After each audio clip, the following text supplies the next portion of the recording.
إن الحمد لله نحمده ونستعينه ونستغفره ونؤمن به ونتوكل عليه ونعوذ بالله من شرور أنفسنا ومن سيئات أعمالنا من يهده الله فلا مضل له ومن يضلل فلا هادي له لا إله إلا الله وأن محمدا عبده ورسوله صلى الله عليه وسلم وعلى آله وأصحابه أجمعين. اما بعد، درس 27 کلید 14 آخری کلید است. نواقض و نواقص ایمان. یکیش نواقض است و یکی نواقص. بسم الله الرحمن الرحیم.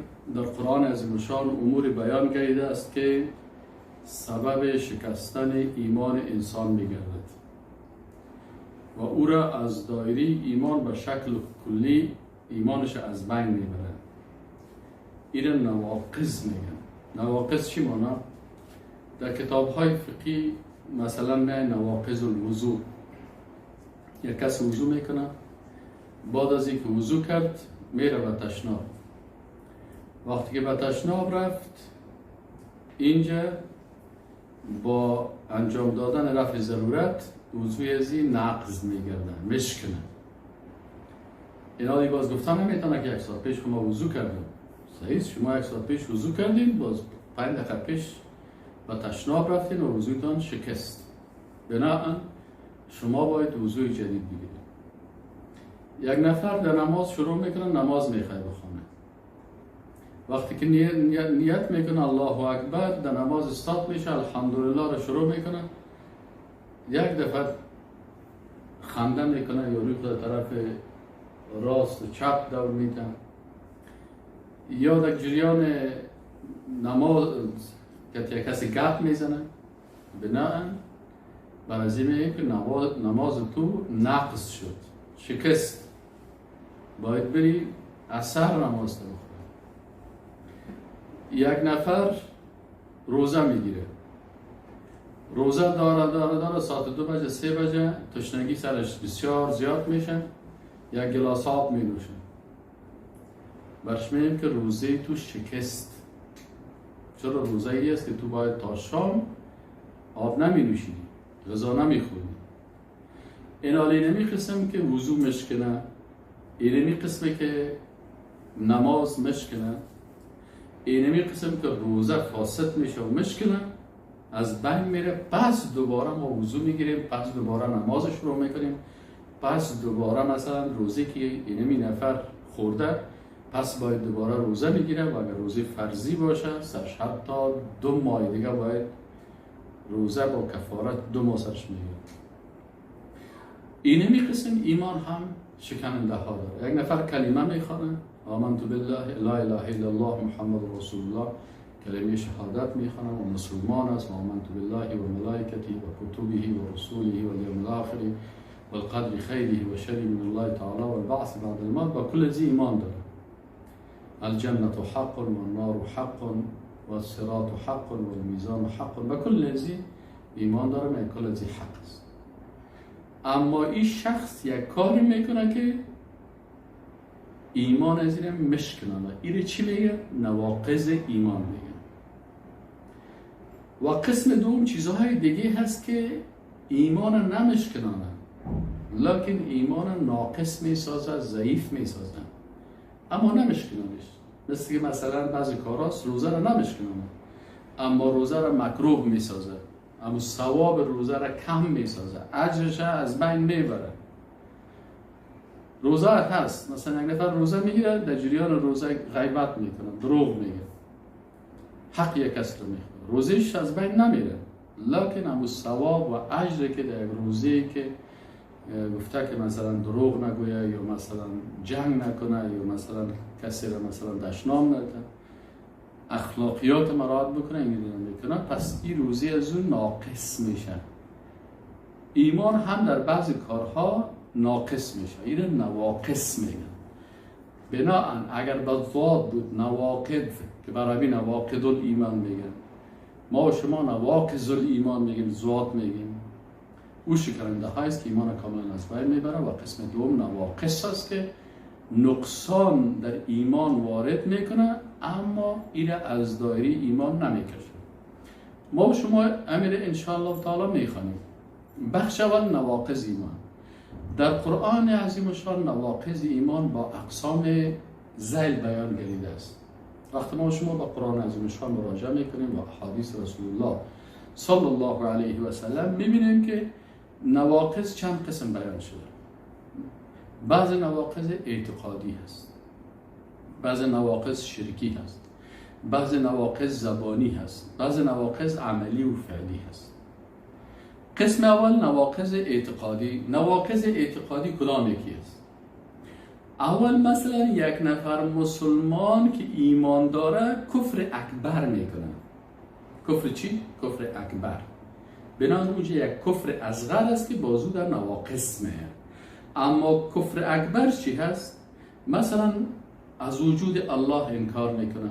مسلمان از خانه مسلمان پیدا شده، دیگر روز میبینی از پیشش میگه والا من با وجود الله ایمان ندارم. یا کفر با ملائکه میکنه، وقت ملائکه را قبول ندارم. یا کفر با کتاب‌های آسمانی. امی آمنت بالله را که ما شما میگیم آمنت بالله و ملائکته و کتبه و رسوله و الیوم الاخر و القدر خیری و شری من الله تعالی و البعث بعد الموت. اینمی چیزا رو یکی از اینا رو چی میکنن؟ انکار میکنن. چی؟ انکار با ملائکه باشد، چی با وجود الله باشد، چی با ذات الله باشد، چی با کتاب‌های آسمانی باشد، چی با پیغمبرها باشد و کدام پیغمبر باشد، یا با روز آخرت باشد، یا با برزخ، یا با قیامت، یا با میدان حشر، یا با صراط، یا با جنت، یا با دوزخ، یا با قضا و قدر.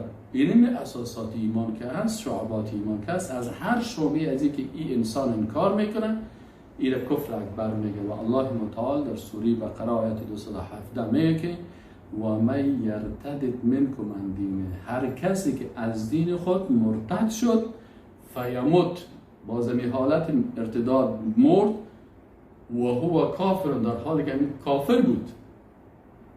چون این مدخانه مسلمان پیدا شده، این خود کلمه خوانده، این درست است کلمه خوانده، لکن چی کرده؟ کل مردم شنیدن، مردم از پیش شنیدن میگفتن که والا من با وجود الله باور ندارم.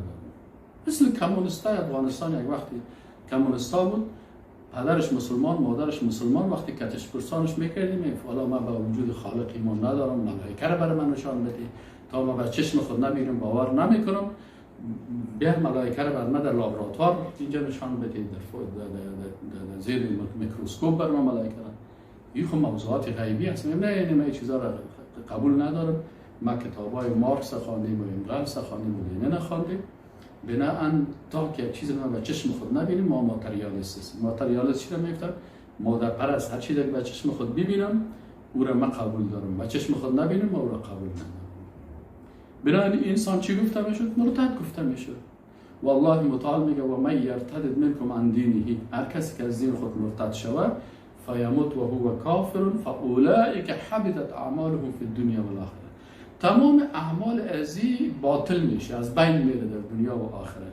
یعنی شاید اینمی نفره که امی گپ میزنه و که من ملائکه را بچشم تا که نبینم قبول ندارم، شاید 40 ساله باشه. بعضی کمونستا و بیدینای 40 ساله بودن که مثلا 40 سال نمازم خوانده بود، روزام گرفته بود، عبادت هم میکرد، لکن وقتی که این مسائل میاد سر بحث باز میگه فلان میره قبول ندارم، والا چیزی ما بچشم خود نبینم قبول ندارم. کجاست قیامت؟ کجاست عذاب قبر؟ اون یک نفر رو دفن کردن، در فلانی نفر در بین قبرش چی را موند؟ تایپ موند. هیچ گپ نبود تا بسو. برادری برزخ عذاب قبر ای که است که تو در پادشان خواب باشی، این حالت چی هستن؟ این مربوط غیب است. مثلا شما در اتاق خواب هستین که یک نفر، اون نفر شب خواب دیده که حین رفته حج کردن. تو بیدار هستی قرار نمیجا، وقتی که از خواب بیدار میشه میگه والا من رفتم خواب دیدم که حج رفتم، خواب دیدم فرانسه رفتم، خواب دیدم اروپا رفتم، چکر زدم در طیاره سوارشون. تو میگه والا من از صدای طیاره را شنیدم و نه صدای موتر را شنیدم و نه صدای تا را شنیدم. این حال وقتی که در خواب یک نفر بعضی چیزا رو میبینه و تو در پالویش هستی نمیفهمی، مسئله عذاب قبر و مسئله برزخ و مسئله دی ملائکه یا کلش موضوعات چی است؟ الذین یؤمنون بالغیب. ایمان به چی است؟ به غیبیات است. میگه من تو بالله، ما الله را دیده نمیتونیم لکن قدرت الله را میبینیم. پیغمبرای الله را میبینیم، کتاب الله را میبینیم، آمنت بالله و ملائکته، ملائکه را دیده نمیتونیم. متوجه هستیم؟ اینی کفر اکبر انسانی که مسلمان هست این از دایره ایمان چی میکنن؟ میکشن. از این خاطر یکی از نواقض ایمان است. دوم چی است؟ نفاق اکبر. نفاق اکبر چی است؟ ان الذين ارتدوا على ادبارهم من بعد ما تبين لهم الهدى الشيطان سول لهم و املا لهم. نفاق چی هست؟ این هم کسایی که مرتد میشن علی ادبارهم، بر عقب میگردن، من بعد ما تبین لهم الهدى، بعد از اینکه برشان هدایت معلوم شد. الشیطان سول لهم، اینجا شیطان برشان چی کرده؟ آرزوهای طولانی رو برشان بیان کرده و املا لهم، و اینا را فریفته ساخته. این نفاق اکبر چی هست؟ نفاق چی هست؟ که یک نفره، یک شخصی در ظاهر میگه که مثلا من مسلمان هستم، من دیندار هستم، لکن این در باطنش بسیاری از احکام اساسات ایمانی را چی میکنه؟ یا را منکر میباشه. در ظاهر میگه من مسلمان هستم، یعنی کلمه میخوانم، اما در باطنش چی هسته؟ این در باطنش کافر است. پس این نفاق اکبر میگه. این منافق اکبر هم مرتد گفته میشه. اینال بسیار از کسای هستن که اونا منافق هستن ظاهرا. و اذا لقوا الذين آمنوا قالوا آمنا، وقتی که مسلمان‌ها رو میبینن که مسلمان‌ها میشن، ما خود مسلمان هستیم. و اذا خلوا الى شیاطینهم، وقتی که باز پیش شیطان های خود بیرن، باز میگه که انا معکم، ما به همراه شما هستیم. اینال یا زبانشان یک چیز است، قلبشان دیگه چیز است. اینمی شخصی که در قلب خود ایمان مثلا قبول نداره، اساسات ایمانی را در زبان خود میگن، ای هم با اینمی نفاق خود از ایمان مبراید. اینمی شخص هم از دایره ایمان مبراید. این نفاق اکبر میگن. سوم کراهیت ما انزل الله است. کراهیت ما انزل الله چی است؟ والذین کفروا فتعسا لهم و اضل اعمالهم. الله متعال میگه والذین کفروا، و کسانی که کافر شدن، فتعسا لهم، پس هلاکت است بالای از اینا، و اضل اعمالهم، و تمام اعمال از اینا چی شد؟ باطل شد. چرا؟ الله متعال میگه ذلک بانهم کرهوا ما انزل الله. ذلک اهمی که اینا کافر شدن و اعمالشان باطل شد. مسلمان بود، دیندار بود، کلمه میخوان.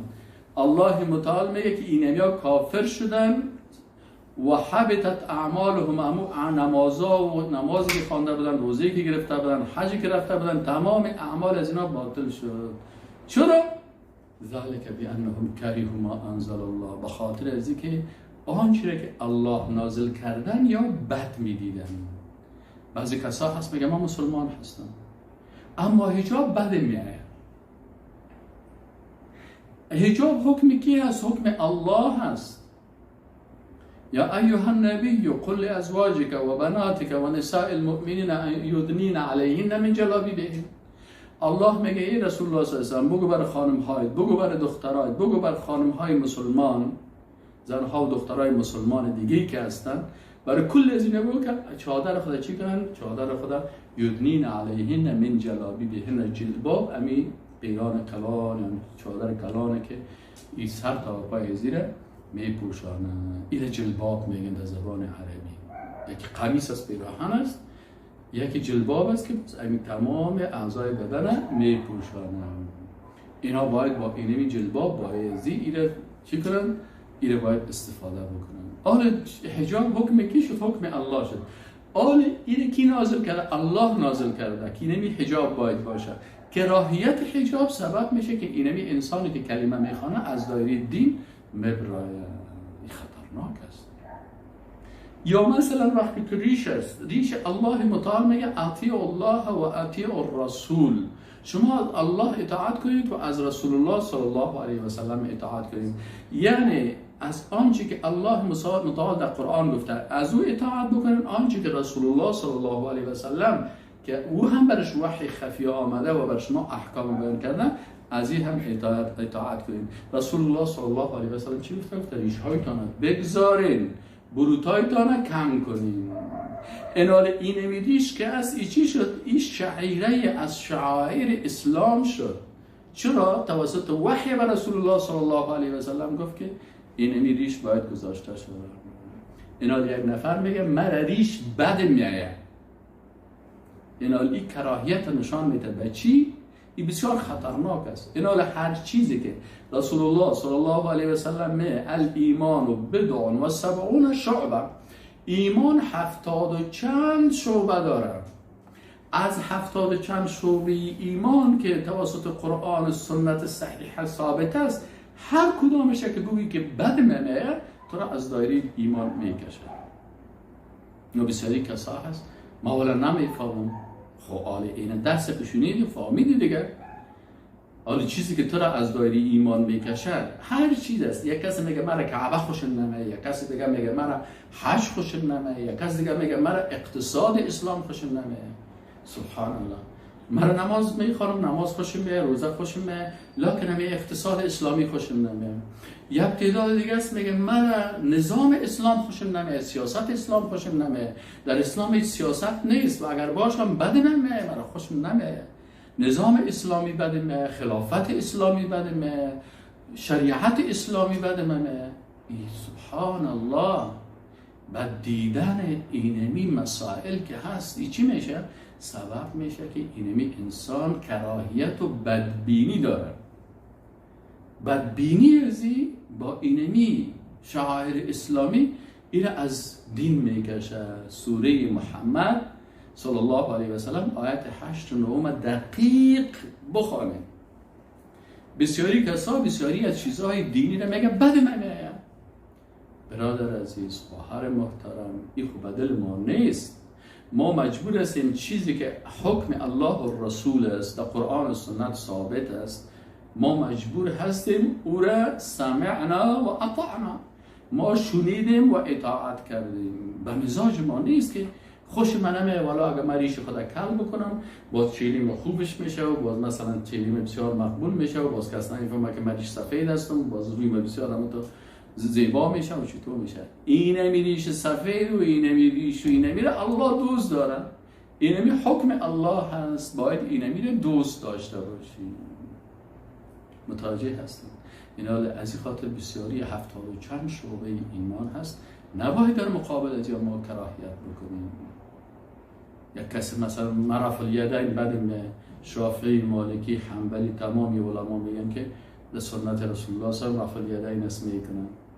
خب بعضی علمای محترم دیگه که از احناف هستن میگه رفع الیدین منسوخ شده یا نیست. خب این مسائل اجتهادی هست، لکن گپ سر چی است؟ گپ سر ازی است که این مسائلی که هست در قرآن و سنت ثابت است و دیگران میگن که هست، ما نباید در مقابل ازی بدبینی بکنیم. و یا آمین بسیاری از علمای مذاهب اینا چی میگن؟ آمین بالجهر میگن. بنا ما نباید اینه بد ببینیم. برش میگن بله اینمی هست، لکن در مذهب ما یا در اینی مذهبی که من پیروی میکنم اینمی چیز نیستن. تلفن میبره خبر بده تلفن است. اینجا برای من چیز نشان میده. ایناله پس اینجا کل ازی چی شد؟ الله متعال میگه بسیار خطرناک است، بسیار خطرناک است. الله متعال میگه والذین کفروا، والذین و کسانی که کفروا کافر شدن، فتعس لهم حلاقت برای از و اضل اعمالهم و اعمال از اینا چی شد؟ کلش از بین رفت و باطل شد. چرا؟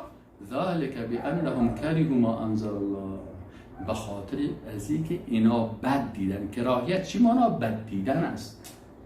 پس ما مسلمان امیر است که تسلیم باشه هر چیزی که از جانب الله است و هر چیزی که در سنت رسول الله صلی الله علیه و سلم است، ما او را دوست داریم، محبت داریم و بعد از اون ما تسلیم هستیم. چرا؟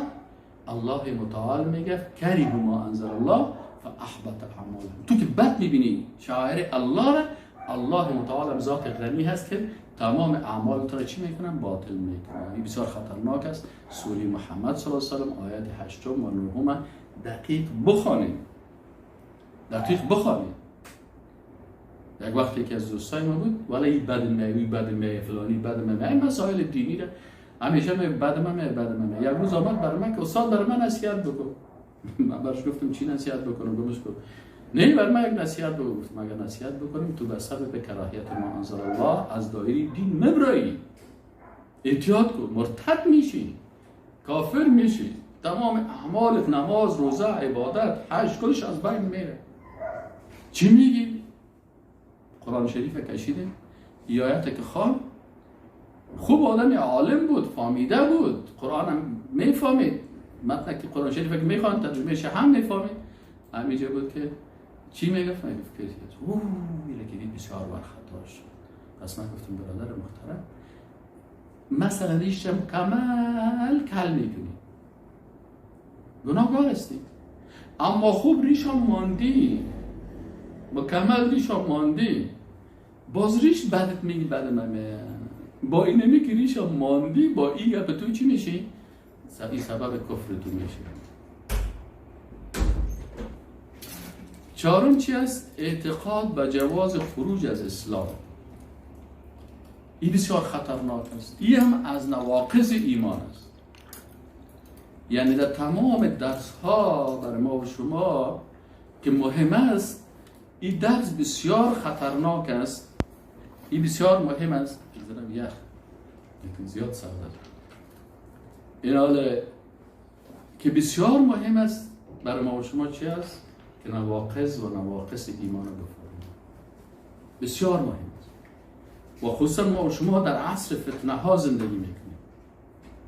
در عصر فتنه ها زندگی میکنیم. این بسیار مهم است. بعضی دوستای ما هستن والا یک روز درس نمیاد، باز دیگر روز مثلا یا ناوقت شد یا اینترنت نبود یا استاد غیر حاضر بود یا مثلا یک مشکل پیدا شد، انسان است، استاد مریض شد یا مثلا یک اینترنت ضعیف شد یا چطور شد، باز میبینید که درس ترک میکنه میمانه.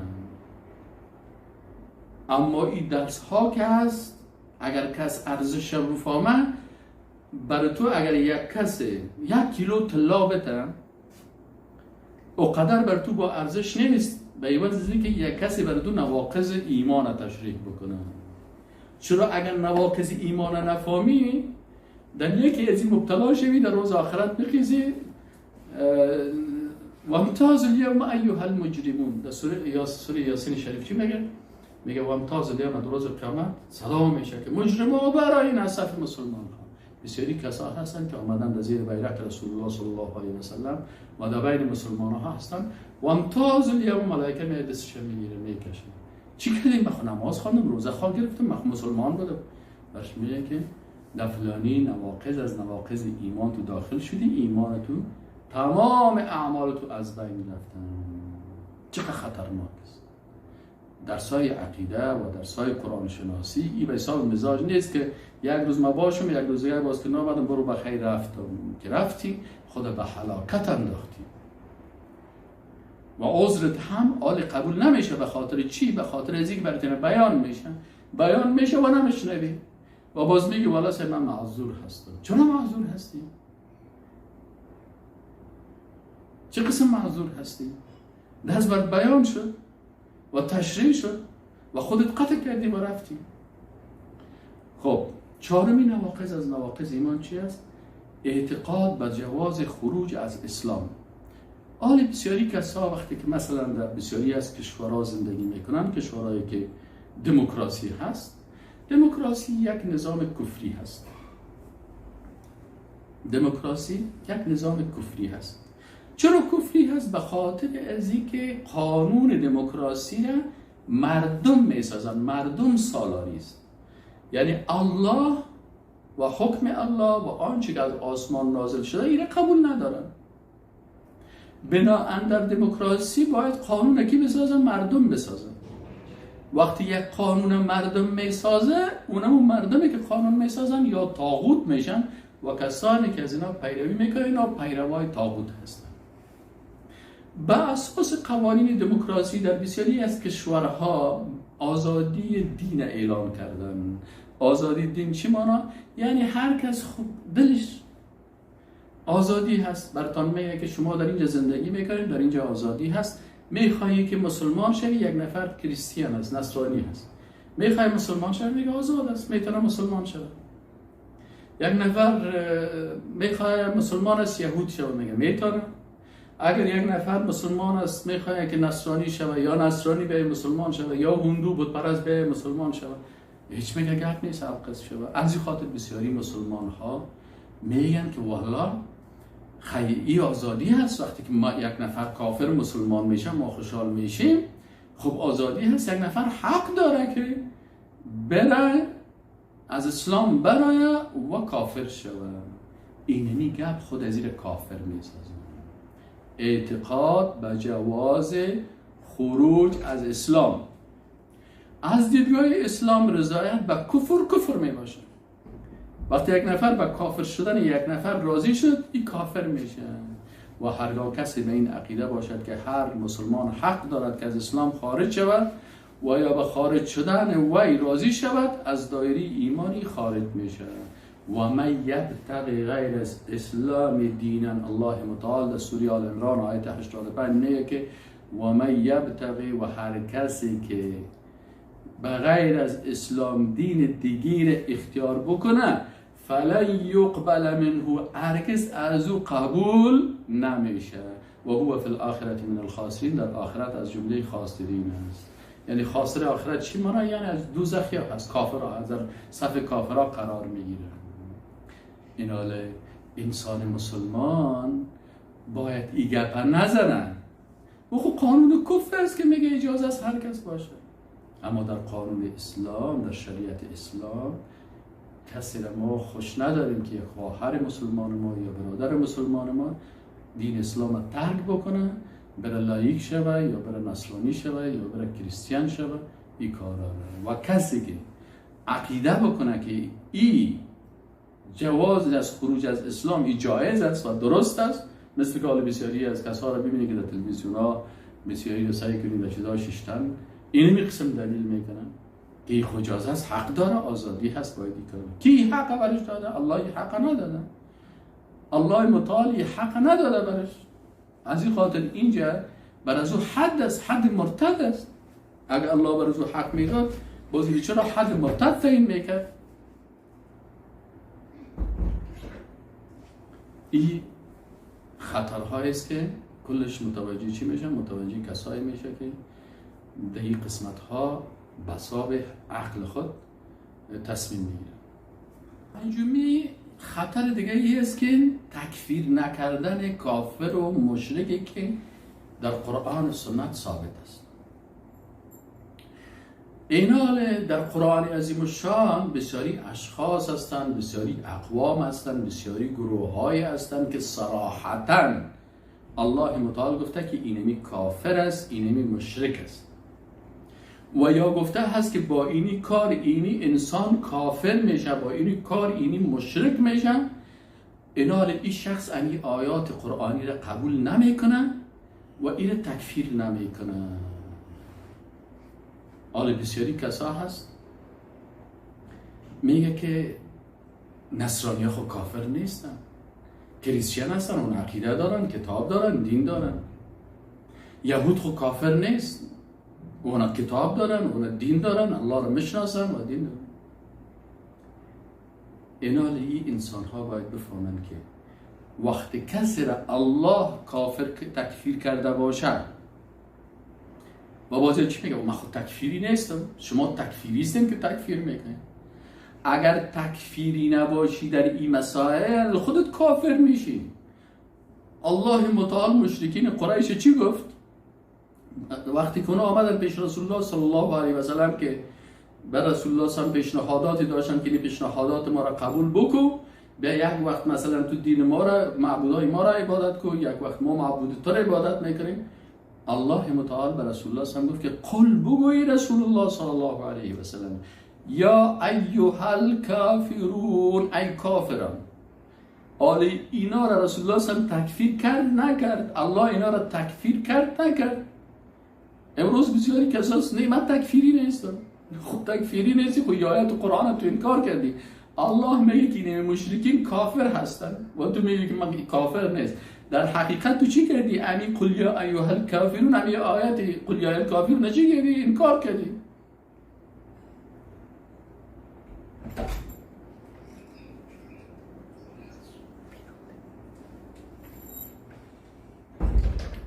امی آیات قرآن چی کردی؟ انکار کردی.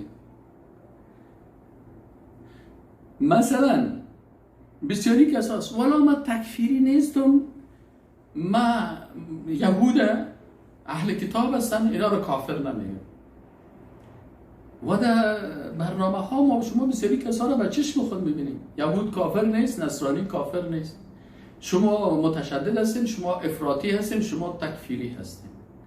برادر عزیز، خواهر محترم، برادر گلم، خواهر گلم، وقتی که الله متعال میگه که سوره بینه را بخوان، ان الذین کفروا، یقینا کسانی که کافر شدن، من اهل الکتاب، از اهل کتاب. اهل کتاب کیست؟ اینمی یهود و نصارا هستن. والمشرکین، و امی مشرکای بت پرست. الله متعال میگه ان الذین کفروا، اینا کافر هستن، فی نار جهنم، در آتش جهنم داخل میشن، خالدین فیها، در اینمی آتش دوزخ، اینمی یهود و نصارا برای همیشه می باشه. الله متعال میگه اولئک هم شر البریه، اینا بدترین مخلوقات الله هستن.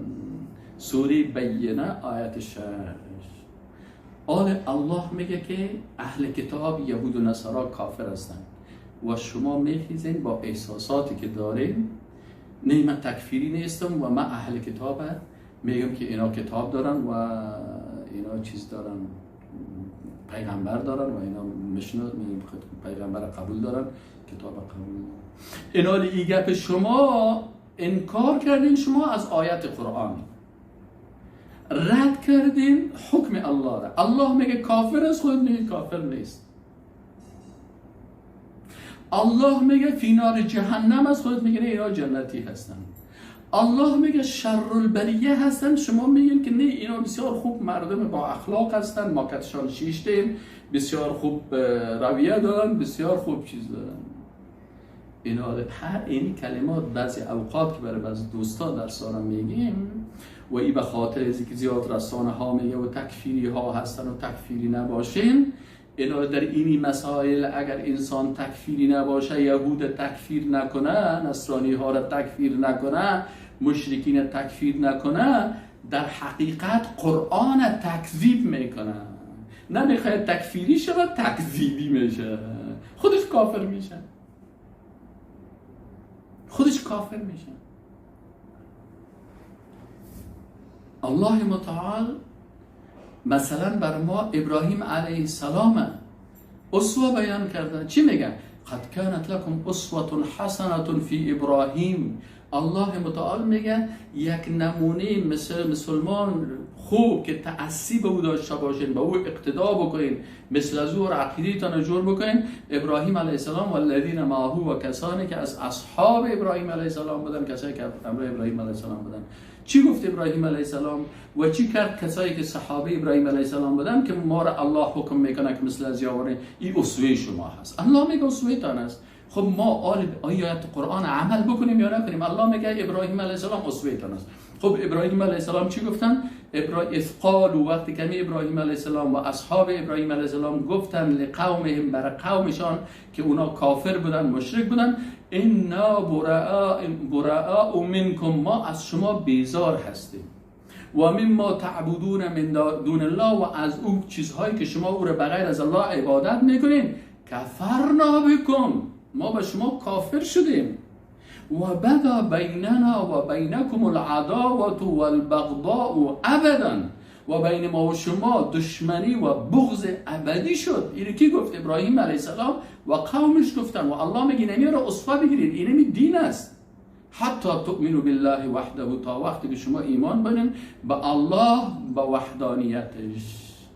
خب اینا وقتی که الله متعال ابراهیم علیه السلام و اصحاب ابراهیم علیه السلام برای ما اسوه میگن، اینا چی کردن؟ و کافرایی که در اونجا بودن در قومشان از اونا براءت اعلان کردن، به همراه از اونا دشمنی و بغض خود اعلان کردن، چون این کافر که از دشمن الله هست، دشمن رسول الله هست، دشمن پیغمبرها هست، دشمن کتاب هست.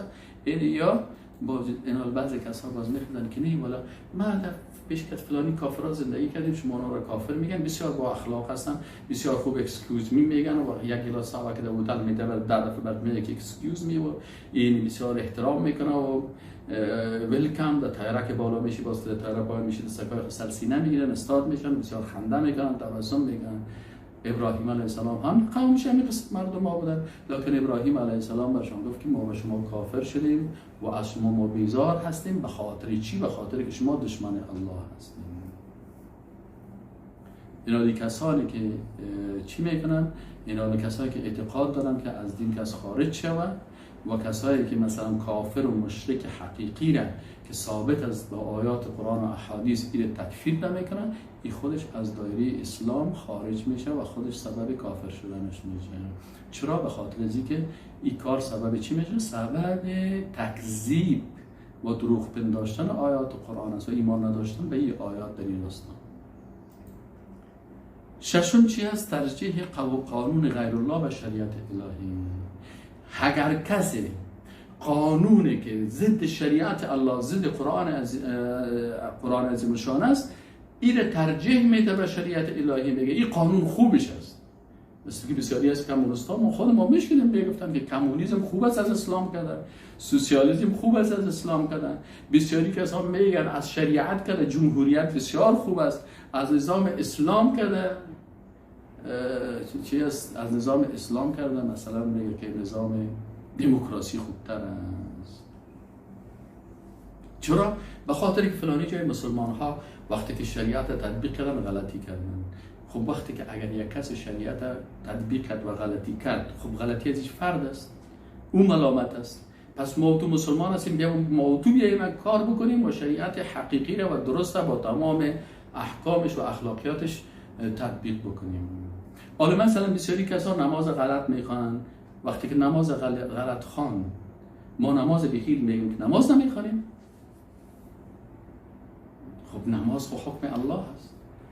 این کسی که نماز غلط میخوانه ملامت تو کسی است که نماز غلط میخوانه. شاید به میلیون ها انسان نماز غلط بخوانه و ما میبینیم بسیاری کسا هم تو نماز تیس غلط خوانده میره.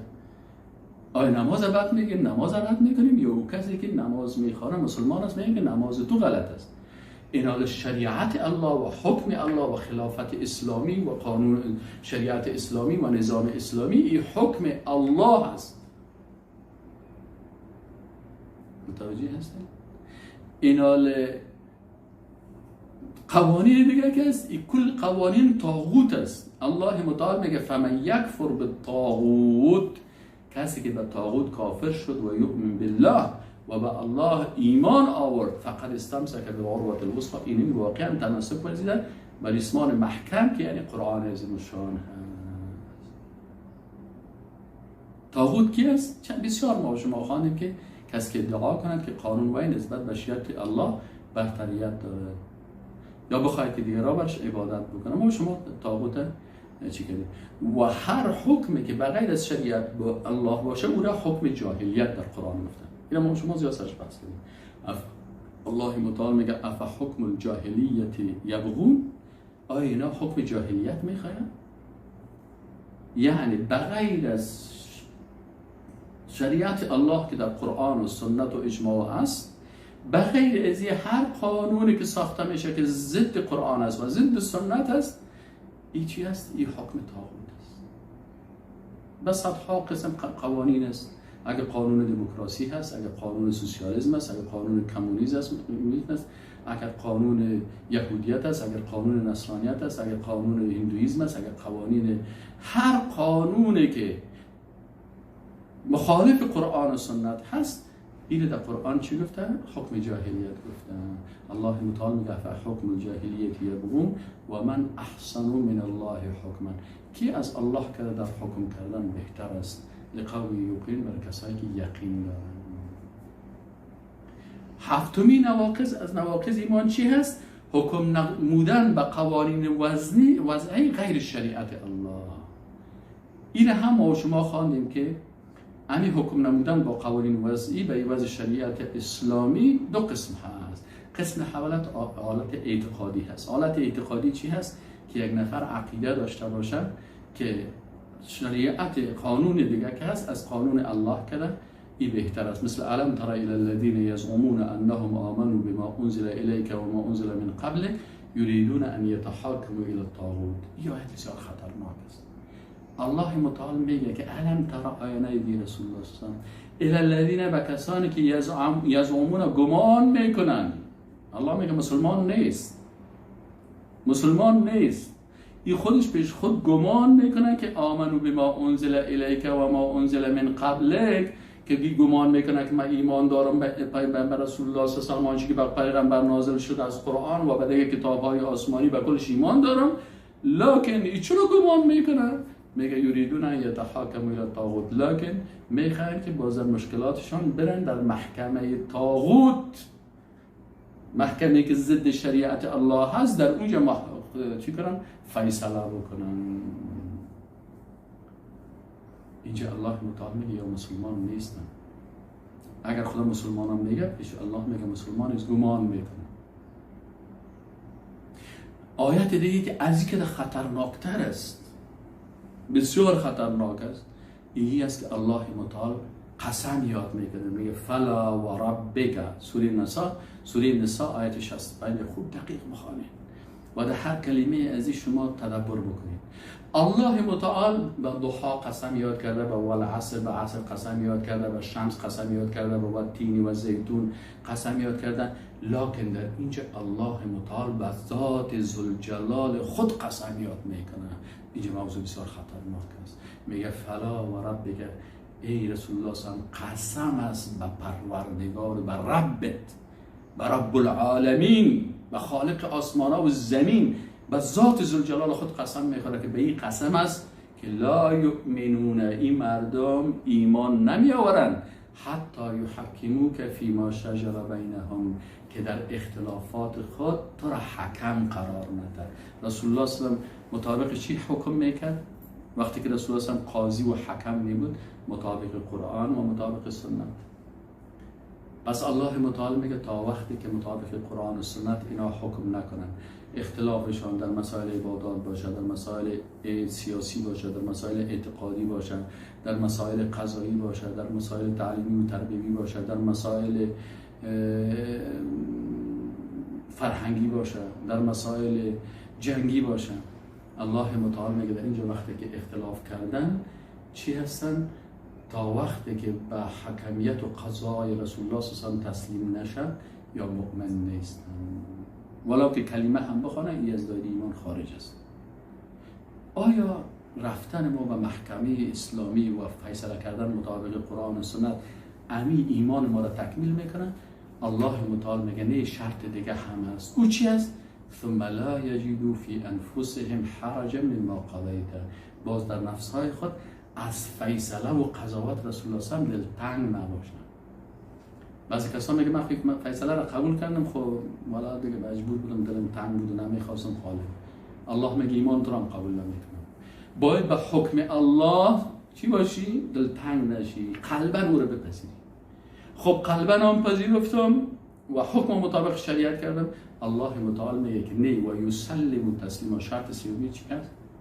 که 100% به این تسلیم باشه. از این خاطر الله متعال در آیت دیگه قرآن عظیم چی میگه؟ در آیت دیگه الله متعال میگه که واتخذوا احبارهم و رهبانهم اربابا من دون الله.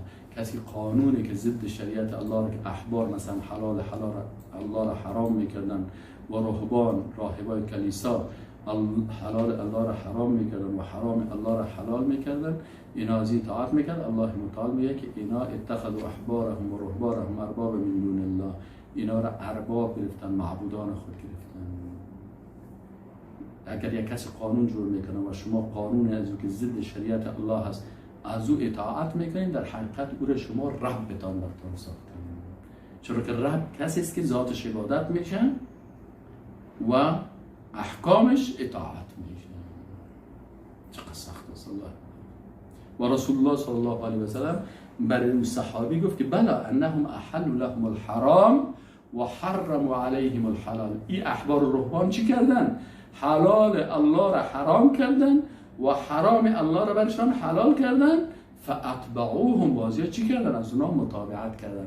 فذلك عبادتهم ایاهم، اینمی که از اونا در قانون اطاعت کرد عبادتشان کردیم. و یقولون آمنا بالله و بالرسول و اطعنا ثم يتولى فريق منهم من بعد ذلك و ما اولئک بالمؤمنین. سیک الله متعال چی میگه؟ در سوره نور آیت 4 و یقولون آمنا بالله و بالرسول، ما به الله و رسول ایمان داریم و اطعنا و اطاعت هم میکنیم. ثم يتولى فريق، و تعدادشان از اینمی اطاعت الله و رسولش رو دار میتن. من بعد ذلك و ما اولئک بالمؤمنین، اینمی ها مؤمن نیستند. و اذا دعوا الى الله و رسوله لیحکم بینهم، در دیگه آیت قرآن الله چی میگه؟ میگه وقتی که اینا دعوت شدن که بیاین که در این مسئله الله و رسولش در بینتان حکم بکنن، اذا فریق منهم معرضون، یک تعداد از اینا چی هستن؟ اعراض میکنن. بسیار آیات قرآن در این باره هست و ما و شما ایره چی کردیم؟ ایره در درس‌های قبلی هم زیاد چی کردیم؟ بحث کردیم. از خاطر یارم اگر چیزی نوشته کردیم و از تیب میشیم به خاطر از اینکه ما شما در بحث قسم دوم کفری که از ملت خارج نمیکند. این حالت است که حاکم به خاطر اون دو حالاتی هست که انسان از کفر چی میکنه؟ از دایره ایمان خارج میکنه. و چی هستن؟ مثلا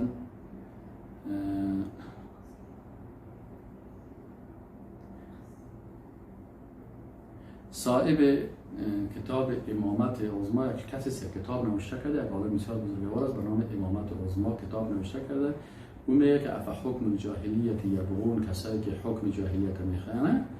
باز این میگه که فجعل الحکم حکمین، میگه الله دو حکم لا ثالث لهما، یکی حکم اسلامی است و هو الحکم بکتاب الله و سنت رسوله، و حکم جاهلی و هو ما خالف ذلك. حکم میگه قرآن دو بخش شده. یکی حکم الله هست که او را وقتی یکی حکم جاهلیت است، حکم مخالف حکم غیر الله است. حسن بصری رضی الله عنه میگه من حکم بغیر ما انزل الله فحکم جاهلیه. میگه هر کسی که بغیر حکم بغیر ما انزل الله حکم میکنه، این حکم چی است؟ حکم جاهلیت است. و ما و شما مثلا علامه ابن ابی العز حنفی گفت که ما این خواندیم در درس‌های سابقه هم که ان الحکم بغیر ما انزل الله قد یکون کفرا ینقل عن المله. گفت اگر کسی بغیر از ما انزل الله حکم میکنه بعضی اوقات ایره از دایره ایمان میکشه. و قد یکون معصیه کبیره او صغیره، بعضی اوقات این معصیت میباشه کبیره یا صغیره. و یکون کفرا اما مجازیا و اما کفرا اصغر. ایره کفر مجازی یا کفر اصغر میگن. و ذلك بحسب حال الحاکم، این میگه به سبب حالت حاکم میشه. اینال در قسمت ازی چی هستن؟ در قسمت ازی تقریبا ما و شما چند حالت خواندیم که علما مثلا ابن قیم گفت و امی کتاب صاحب امامت عظما میگه و الحق انها تبقى على اطلاقها فقط یخرج من المله و قد یکون کفرا اصغر بحسب حال الحاکم. و ما و شما اگر فکرتان باشه اینجا خواندیم که امی کفر دو قسم میگه که کسایی که بغیر از حکم الله قانون دیگه میاره و تطبیق میکنه، اون میگه که دو قسم است. یعنی کفر به دو بخش تقسیم میکنه. یکی کفر اعتقادی میشه. مثلا کفر اعتقادی چی هست؟ یک نفر قانون رو میاره غیر شریعت الله و تطبیق میکنه. پرسانش میکنی چرا این کار میکنی؟ اول کسایی هستن که از حق بودن ما انزل الله که در کفر بین اهل علم هیچ اختلافی نیست. بعضی کساس انکار میکنن، میگه والا من از شریعت انکار میکنم، من این قانون دیگر را تطبیق میکنم. مثل که بسیاری از حکومت‌های اروپایی و آمریکایی میکنن. پس این کافر است بدون شک. کسی دیگه هست انکار نمیکنه ولی عقیده میکنه که حکم بغیر رسول الله صلی از حکم وی که در بین مردم رخ میدهد بهتر، کامل و شامل است. میگه من شریعت انکار نمیکنم، خب این قانون دیگری که ما آوردیم این بهتر است. این ما در درس‌های سابقه خواندیم که این هم کافر میشه و همین عالم بیان کرد. قسم سوم چی است؟ برتریت. نمیگه که این قانونی که ما آوردیم این برتر است، میگه نه این مثل او است. این قانون که هست میگه مثل شریعت، ولی شریعت هم یک قانون است یا یک قانون است، پس این مساوات داد. این همین عالم میگه فهذا كالنوعين اللذين قبله في كونه كافرا كفر ناقل عن المله. این هم میگه کافر میشه، دو قسم دیگه واره کفری که ایره از ملت اسلام میکشه. قسم چهارم این قانون مثل حکم الله نفع ندانه و نه آن را قبول بهتر بدانه بلکه جایز بدانه. این چهارمی حالت چی است؟ میگه من این قانون کردیم جایز است، نمیگم که مثل از او است، نمیگم بهتر است، لیکن میگه این چی است؟ در این عالم چی میگه؟ فهذا كالذي قبله يسلق عليه ما يسلق عليه. این هم میگه یعنی به کفر داخل میشه. پنجمی حالت چی است؟ این شخص میگه که همین قسم که شریعت مثلا از مرجع داره، اینی میگیم قانون دگان که از قوانین مختلف گرفته شده، از قانون اروپا گرفته شده، از قانون آمریکا گرفته شده. خب قانون اسلام هم که است، قانونی است که مثلا از قوانین سابقه و شریعت‌های دیگه هم آمده هست و بالا کل از اینا این خلاصه شده در قرآن. پس در اینجا هم میگه فأی کفر فوق هذا الکفر. میگه این کلمات که قانون آورده این هم شامل کفر میشه. ششمی قسم است که مثلا بعضی کسا به عوض شریعت الله قانون قبایل و عشایر خود تطبیق میکنن. مثلا میگه ما قرآن قبول نمیکنیم، قوانین وطنی ما قومی ما این قسم حکم میکنن، ما مطابق قانون از اون میکنیم. این هم این 6 قسم است که انسان از ملت اسلام میکشه. باز قسم دوم کفر است که از ملت خارج نمیکنه. این چه قسم است؟ یک نفر قانون تطبیق میکنه و از این در حالت است که حاکم به خاطر شهوت و خواهشات نفسانی در یک قضیه مخالف ما انزل الله حکم کنه. این چه قسم می باشه؟ این از دین خارج نمیکنه. طریقش چه قسم است؟ مثلا یک نفر در زمان مثلا خلفای عباسی، این خلیفه عباسی نماز میخواند، روزانه شریعت الله نافذ بود، در محکمه کلش قانون شریعت الله. لکن یگان وقت امی حاکم با اساس خواهشات نفسانی خود وقتی که میشد عوضی که زمین یک نفر به اون نفر بدن، این میگیره زمین برای یکی از خودگاه خود میدن. مخالف شریعت الله حکم کرد نکرد، لکن چون اساس شریعت الله را تغییر نداده بود، بنابراین ای با این کار خود این گناه کبیره کرد. یا مثلا این حاکم زنا کرد یا شراب خورد اما شریعت تغییر نداده. چه وقتی مسئله کفر مطرح شد در شریعت؟ وقتی که هولاکو آمد و شریعت الله را از بین برد و عوضش قانون دیگه را جابجا کرد، اینی حاکم کافر میشه. اینالا اگر یک حاکم شریعت الله را تطبیق میکنه و او هست و در محکمه شرعی هست فیصله میکنه، لکن خودش به گناه کبیره مبتلا میشه، این را باز علما میگن که چی هست؟ این باز کفر اصغر است و این کافر نمیشه. متوجه هستین؟ یک عالم چی میگه؟ میگه یجب علی طالب العلم ان يعرف الفرق بین التشریع الذي يجعل نظاما يمشي عليه ويستبدل به القرآن و بین ان يحكم في قضیه معینه. میگه یک طالب علم باید این مسئله رو بفهمه. این که گپ از بسیار دقیق است، این عالمی که نوشته کرده.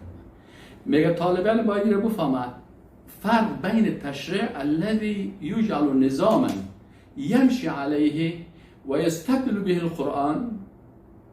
میگه فرق از بین ازی که یک نفر یک قانون میاره و شریعت از بین میبره و حکم قرآن از بین میبره و این قانون جدید میاره جاگزین از این میکنه، و بین ان یحکم فی قضیه معینه بغیر ما انزل الله. و فرق از بین ازی که نه شریعت الله هست، حکم قرآن هست، حکم سنت هست، لکن در یک قضیه حاکم چی میکنه؟ در یک قضیه یه حاکم مخالف شریعت الله حکم میکنه. ایناله ای با این مساوی نیست. در این حالت این شخصی که قانون شریعت الله را اوسو کرد ایوازش قانون دگین آورد جای به جای کرد مطابق قانون ازی کل محاکمش جور شد به غیر ما انزل الله است، اینی کافر میشه. اما یک کس دیگه هست که شریعت غرض نگرفته، حکم الله را غرض نگرفته، محاکم غرض نگرفته، شریعت نافذ میشه، کل حکم الله نافذ میشه، لکن خود از شخصی حاکم یک گناه میکنه، باز اینجا به سبب گناه خود این کافر نمیشه، این گناهگار میشه. چرا؟ به خاطر از اینکه این شریعت الله را نقص نکرده.